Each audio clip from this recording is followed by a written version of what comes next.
Good afternoon. This is John Klein. I'm Vice President in charge of operations for FMS Solutions. Proud and pleased to be able to present another in our string of learning lunches this year. We've covered a lot of HR topics earlier, from ABA to the Department of Labor's new overtime laws. Today we're going to take a bit of a different turn. I've had the opportunity the last couple of years to work on a couple of projects with our presenter today and our clients on LED lighting. There are a myriad of various incentives in the world today, from federal governments, state government, federal government, state governments, and local utilities to help defray the cost of these packages. I've seen, I can't count how many number of our customers that have taken advantage of those over the last 2 or 3 years as we do their accounting. So I called Jim Clark from Crute and said, hey, this appears to have some legs and probably has some wide appeal to our clients. Jim is an expert in the industry, and certainly from both a technical standpoint relative to the lighting and the fixtures and the science behind that, but also from putting together deals with, as I said earlier, with the governments relative to the rebates and tax incentives. So I thought that had some legs. It made sense to do for a learning lunch to our clients, and so that's what we're doing today. Hopefully you guys will find that interesting. We're going to follow the same formats. You can ping us with questions throughout the process. There's and your little pop-up on the there's a deal that says raise your hand to ask a question. At the end, Eric, who is our moderator today, will then provide those questions to Jim, and he will answer those. So with no further ado, Jim Clark from Crute, welcome. Thank you for doing the presentation today, and lead us onward. Thanks, John, and it's great to be with you here this afternoon and participate. We hope to share some very valuable information with your clients, and certainly be available to answer and work with them after as well if they like. Before we get started on the actual presentation and all, I wanted to share a couple of quotes from that we received from some projects that we worked on. One gentleman, after we finished his stores, he owned multiple stores in the Southeast, and he made a comment to me that switching his stores over to LEDs given him the best ROI of any investment he's ever made in the grocery business. This is a guy who was raised in the grocery business. Dad was in the grocery business, so I thought it might have some relevance. And then he said after he got his stores open, he had customers, not just a single customer, but customers coming in and you know, typically we walk into a building and we don't look up, but they knew there was something different about the stores, and they, you know, something's different about the store. What's new? What is it?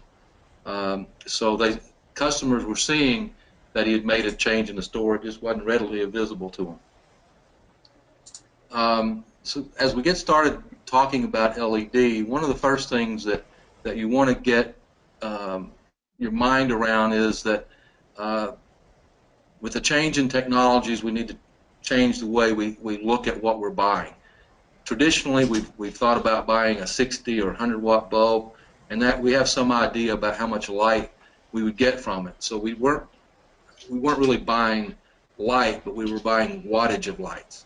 And wattage is a measure of energy consumptions. You need to wrap your head around a new term in terms of lumens, which has been there, we just didn't concentrate on it. But lumens is a measure of the brightness generated from the bulb.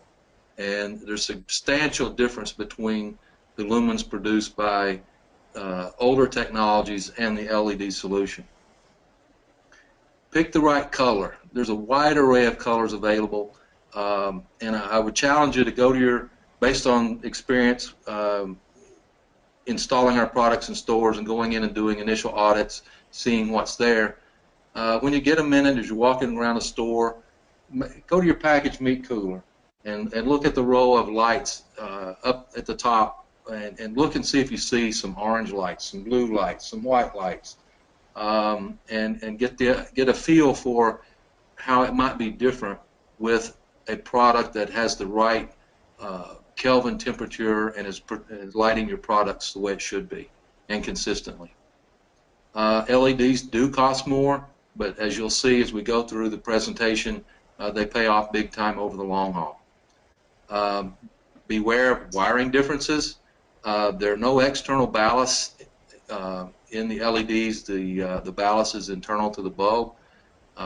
So when you're talking about putting them in, you can't just pop a 4-foot LED tube in a traditional fluorescent fixture. You have to do some changes to the wiring to do the install. Some of the lights are powered at both ends, some are powered at one end, so that can affect you. They're dimmable. You can have motion sensors running on them. So all the things that you'd like to do are available in the LED solution. LED is directional. It's not 360. Most of the bulbs, particularly in tubes, have an aluminum backing on them, and then are plastic at the bottom. So the light is coming out from one side, so you're not wasting energy lighting, say, your ceiling or inside the fixture. Qualities can vary widely. There are many thousands of vendors. Beware the cheap. A couple of weeks ago, we were working with an existing client, and he'd gotten some information from people just walking in off the street, and he was asking me, what's the difference? Well, one of the proposals he had a 1-year warranty. One didn't offer any warranty. So beware of what people are selling you. The industry standard warranty is 5 years or 50,000 hours. So now you appreciate the comment that I made there. What are some of the advantages of LED?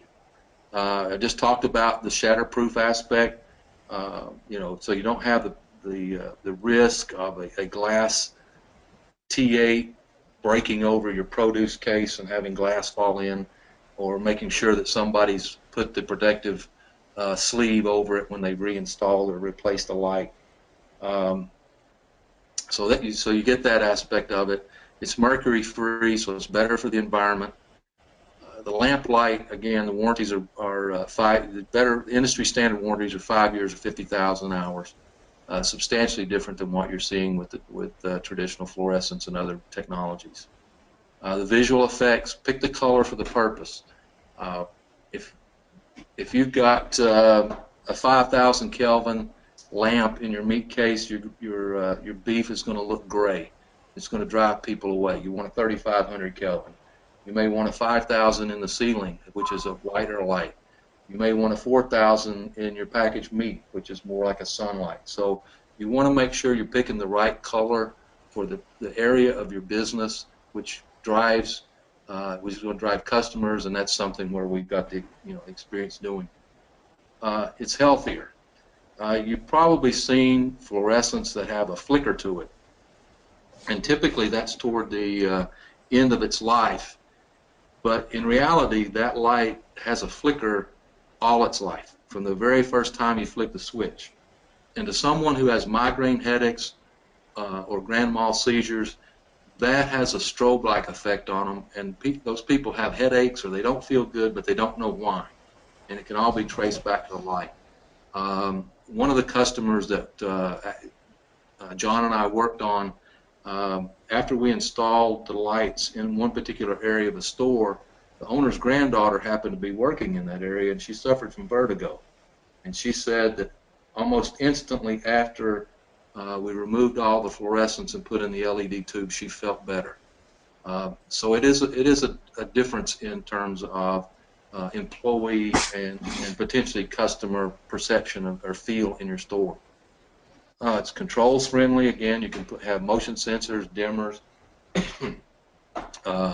tied to the product. Directional, it reduces energy waste. It's 50 to 80% more energy efficient than traditional lighting, depending upon what you have. It's easy to install. Most existing fixtures can be retrofitted with an LED lamp. So you get the reduced cost of not having to buy another fixture, but you also don't have the waste of throwing something in a landfill. Some of the configurations I just want to show here that pretty much there's an LED solution for any lighting problem you may have. Some of the ones that are more prevalent, the tube light, which you may have in your ceilings, produce cases, meat cases. There's a cooler light over there on the top row.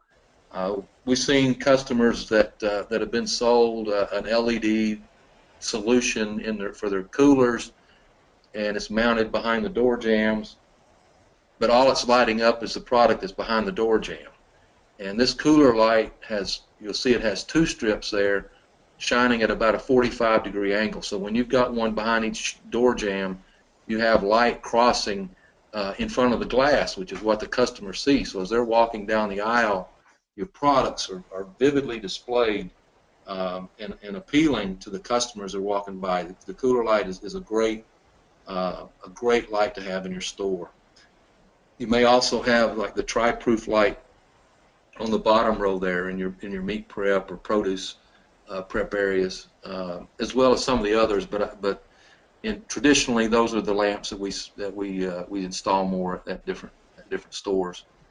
A couple more here. You'll see the down light when you've got recessed lighting.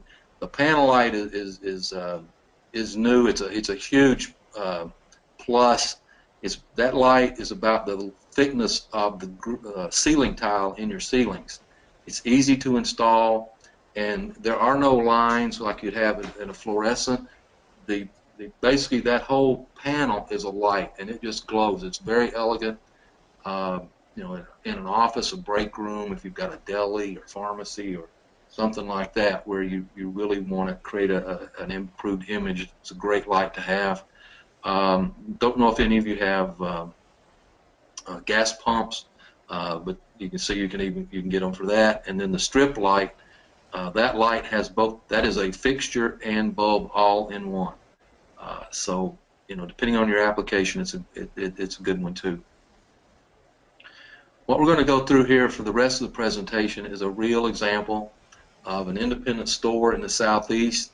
He's operating in a leased space with a footprint of about 24,500 square feet. His operating hours were 7:30 to 10 p.m., which was about 5,000 hours a year of light. The predominant fixture they had was a 4-foot T8, had three 32-watt bulbs in it, and his baseline was 125,000 kilowatt hours per year associated with lighting. So we're not talking about the energy for your refrigeration or anything like that. This is hours purely associated with lighting, and we projected that we would save 67% of those kilowatt hours. And the presentation that we're going to go through, I'm going to give you the gross project cost, and then I'm going to give you the gross savings. That's be applicable no matter what.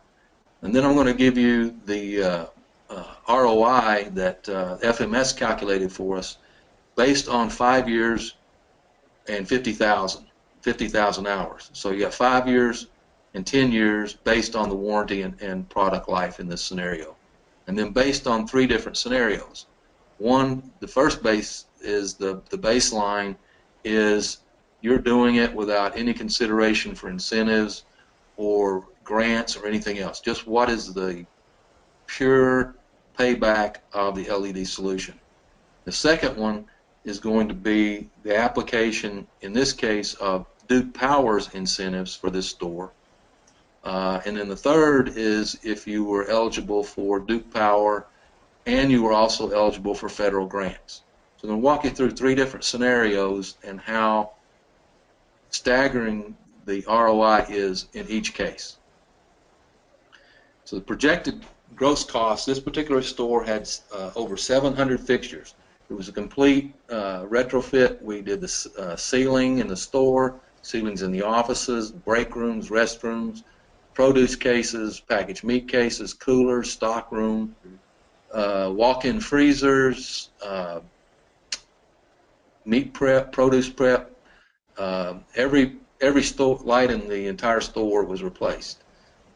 The install was about $9,000 for the electrical team. Shipping and disposal about $1,000. And I want to make a point here that if you're replacing fluorescents, you want to make sure that they are disposed of properly. If somebody says that they just throw them in the trash and run away, you don't want an EPA problem. We like to put $1,000 contingency in our proposals. most of these buildings that we've seen are older buildings, and you never know when you actually get into it if you're going to have to replace a breaker in a panel, what you're going to run into. And rather than run to you and say, hey, I've got a $50 change order, I'd rather put in an amount and fix the problem, get in and out of your stores, and disrupt as least as possible, and then not bill you for it if we don't have to. Got a line item called project management. You have to be very careful in terms of some of these applications. If you were to put grant writing or something like that on it, the grants would not pay for that portion. So you want to make sure that the titles and everything displayed there will be covered. So project management would cover actual project management, audits, grant applications, the forms, and all of that it takes to actually bring you these incentives. So the total cost on this particular project, gross cost, was about $30,500. And looking at the savings that that solution would produce, it would save about $50,000 in energy costs over 5 years, or $100,000 over 10, and about $20,000 in maintenance over 5, or $40,000 over 10. And you know very well what it costs when you have ballast go out, or when you have to have an electrician go into one of your coolers and dig into the wiring, how expensive that can be. So the total savings in the two scenarios was $70,000 and $140,000, or about $1,167 per month. And then John was good enough to go back and give me the after-tax savings calculations in a present value. So the net savings on the 5-year was $37,000, and 10 years was $66,000, and that's assuming nothing. That's just pure raw return. And the baseline project cost, there's one aspect here. So you got your $30,500. The one thing that you're all eligible for is a 179D tax deduction from the IRS, and John used a 40% tax rate. So that would reduce your net cost by $5,880, so about 19% of the cost of the project, giving you a net project cost of $24,600. And the way this calculation is based is it's 60 cents per square foot of inside space. So if you're doing, if your project includes parking lot lights and things like that, that area would not be included. It's only inside space. So looking at the baseline ROI with a net project cost of $24,600 and the savings without any other incentives, you're looking at a return on investment of over 150%, even on the 5-year. And when you look at the 10-year return, which is closer to what you should be getting if you were working those hours with a 10-year product, you're over 250% return just at the baseline level. And I guess as I conversed with our customer in South Carolina, you know, how many products do you have in your store that give you that type of margin? And how many cartons of ice cream do you have to sell in terms of receiving and stocking and marketing to give you those additional profits? Second scenario.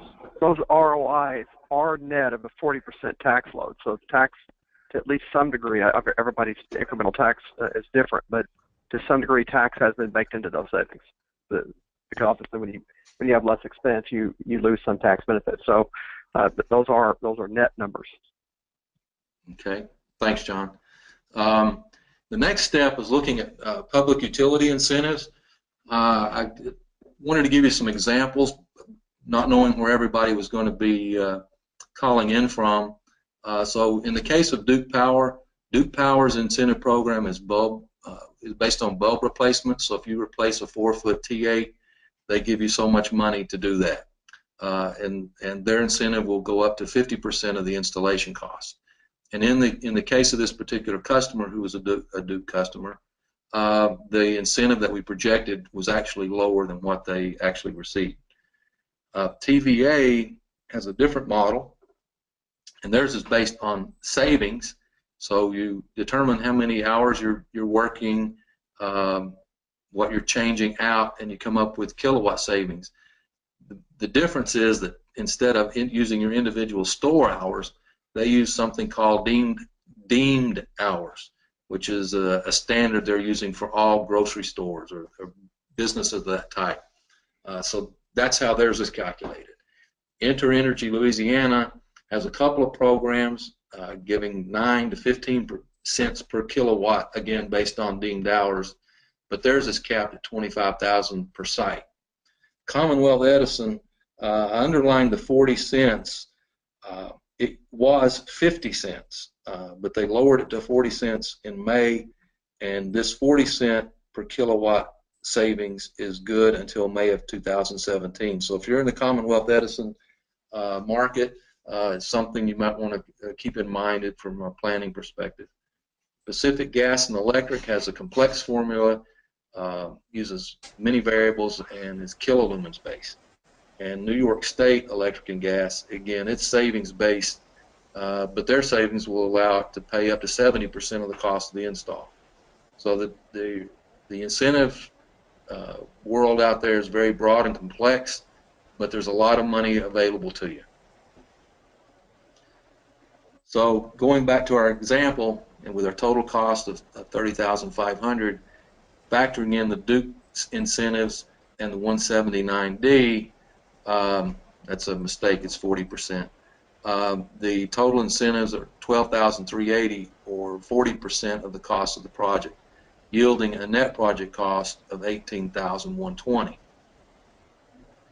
Going to our ROI scenario again, with the same energy and maintenance savings, our ROI has jumped to over 200% at 5 years, and 364% at 10. So I think you're starting to see why our client said it's the best return on investment he's made in the grocery industry. But it does get better. There's a federal grant that will pay up to 25% of the full cost of installation. That's the lamp cost, that's the installation cost, that's shipping, destruction, program management, the entire bill, 25%. And you get that, you have to meet a couple of conditions. If your address satisfies a rural definition on the map, and I should have put rural definition on the map in quotes, not just on the map. And then if you are a small business as defined by the SBA. And for supermarkets, that annual revenue threshold is $32.5 million. So when we're talking about the rural definition, don't trap yourself in your own thought of what is rural. For example, Spartanburg, South Carolina, which has a population of over 30,000 people, and in the area around it 180,000, that entire area is eligible. But if you take a small town called Pickens, South Carolina, which is a population of 3,000 and 20 miles away from Greenville, that little town is not eligible. So it depends on your address and how it falls on the system. And you also have to, there's proper steps, proper forms, and proper sequence to follow, and all of that would fall under what we define as project management. And I used FMS's Murfreesboro address as an example here. So if you put their address at 306 Uptown Square, Murfreesboro, in the system, you'll see it came back with the note at the top. This address is not located in an eligible area. So if you were looking at the site, anything that falls in that orange area would be ineligible. But if you look over to the right, the white or gray area there on the map, that area would be, if your address fell in that area, then you would be eligible. So it's that simple to ascertain if you're eligible from that aspect. So if your address falls in an eligible area and your revenues are less than 32.5 million in revenue, you're eligible for that 25% government. So if we look at all the incentives, Duke Power, this reimbursement grant, and the 179D, you're looking at savings of over 65% being contributed by somebody else, and your net project cost of just over $10,000. So looking at your return again, your 5-year return is over 350%, and 10 years is over 600%. So you can see that the savings, even without the incentives, is great, but it's quite wonderful when you can get somebody else to help pay for it. And we bring this to customers quite frequently. So that's, I want to add one more bit of information that's not in a slide, but to make the purchase of a system like this even more affordable, there are nonprofit lending organizations in various states that look at an LED as a green project. And just for an example, there's a company in Nashville, Tennessee called Pathway Lending. They have a program where they will loan 100% of the project, the whole $30,500. So you don't have to address any incentives. They'll finance the whole deal at 2% over 5 years, with the first 90 days being interest only, because that's typically what you might run into from start to finish for a project. And so at 5 years at 2%, $30,500, your payment would be $562 a month versus your $1,167 monthly savings. So it looks like a no-brainer, and the savings occur the moment you flip the switch. It's not, you don't have to spend $30,500 in marketing and advertising, expecting to get more revenue to drive $37,000 to your bottom line. It happens when you flip the switch. We also go a little further in putting motion sensors in stock rooms. We have put radar sensors in cooler areas. If you put motion sensors on some of those areas, customers might have a reluctance to go down a dark aisle. By putting a radar sensor in the coolers on the end, it can detect when someone is coming around the aisle and activate the lights before they actually see the cases. So there's a number of things you can do to take the savings further, and the LED solution is quite comfortable with any of those. So that's what we have in terms of information about the LED, the return on investment, and some cautionary items. Cruise Systems, our founder and CEO, is a PhD in electrical engineering, is a former professor. We're one of the top 50 OEMs in the country. We have both lighting and solar energy solutions with more than 700 DLC approved products. It's important to know too, on the DLC, if somebody's product is not DLC approved, none of those incentives will apply. And then we're a national company, and in 2015 we were awarded the #1 incentive applicant throughout Duke Power system. So we applied for more energy applications in the Duke Power system last year than any other provider.